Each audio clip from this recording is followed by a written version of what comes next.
Yo, what's up guys, this is the Goblin. Today what I have for you guys is an M16 MOAB playing some kill confirmed on the map Arkaden, ground war kill confirmed, using the M16 with just the red dot and no proficiency as I just got this weapon.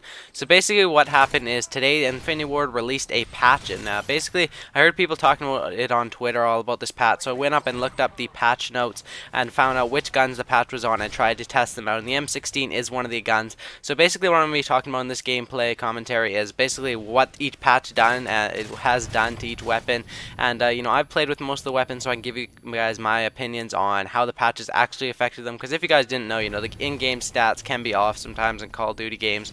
So let me go over what the patch notes said and then what my opinions were.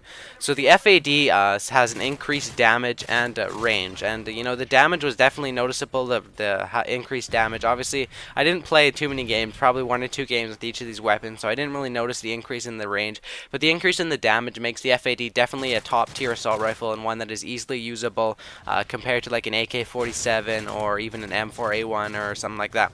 So definitely test out the FAD. The other guns, there was 3 assault rifles and 3 SMGs. So the other one was the AK-47. They basically just reduced the kick on the AK. I didn't really notice a difference when I was playing with it, probably because you know, I was running with the kick proficiency, so there's little to no recoil on the AK-47 anyways, and with the recoil it just bounces up and down, which doesn't really cause too many problems. You know, if you're aiming for the chest, it's either going to hit them in the head or in the legs, and it's all going to kill in the same amount of bullets pretty much, so it doesn't really matter. So the AK kind of didn't really notice the difference on it. Still a good weapon.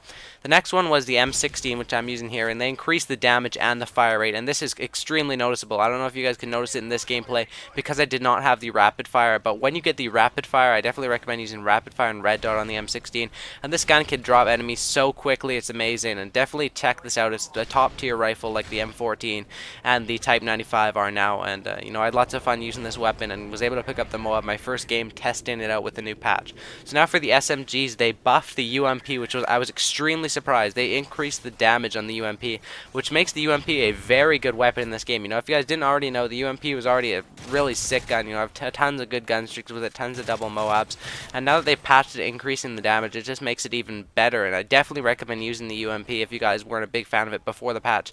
Definitely check that out now. What else they did, the MP5, they increased the rate of fire, and you know, that was kind of, you know, you could just run rapid fire and silencer on it, and increasing the rate of fire also caused it to have a worse recoil pattern. So the MP5, it's a tad bit better, I'd say, since you don't have to run the rapid fire. You can run a silencer in the extended mags, or the yeah, pretty much silencer in the extended mags. You don't need to run the rapid fire extended mags, but the MP5 does still have some bad recoil, so you could try, you know, just using extended mags and kick, and that would work out pretty well for you. The last one was the PM9. They just reduced the recoil. If you guys didn't know, the PM9 has a ton of kick, but it's a really good hip fire weapon. It's an SMG. Now that they've reduced the recoil, it's a lot better, and you know, you're able to hip fire with it, and it's just a lot more stable for winning those medium gun range gunfights. So definitely check out those guns that I mentioned in the patch, and hopefully let me know in the comment section down below if you guys have played with any of these new guns, or what you guys think of the patch if you guys have played. If you guys haven't played, definitely go play some games, come back to the video, and let me know what you think of these certain weapons. I definitely recommend testing out the M16 and the UMP, as those are probably the ones that have, you know, received the most noticeable difference. Well, the UMP was already a great weapon. So hopefully you guys did enjoy this video. I'll pick up the MOAB here in a second. If you guys did, could you go ahead and click that like button? It only takes half a second. Let's see if we can try and hit 1,500 likes on this video. It's going to be hard, but if all you guys go ahead and click that like button, it'll really mean a lot to me and make my day, and we could hit 1,500 likes. And as always, if you're new to the channel, remember to subscribe, and as always, peace. Yeah, homie, I'm coming, and I'm never gonna give up. My mentality is making rappers feel like they can never even live up to logic. You bust, I dodge it. Think you see me now, you just mirage it. I'm gunning like a semi-automatic that's fully equipped with lyricism to let them have it. I blast it. Any style that you coming at me with, I master it. I son motherfuckers, then I'm out on you bastards.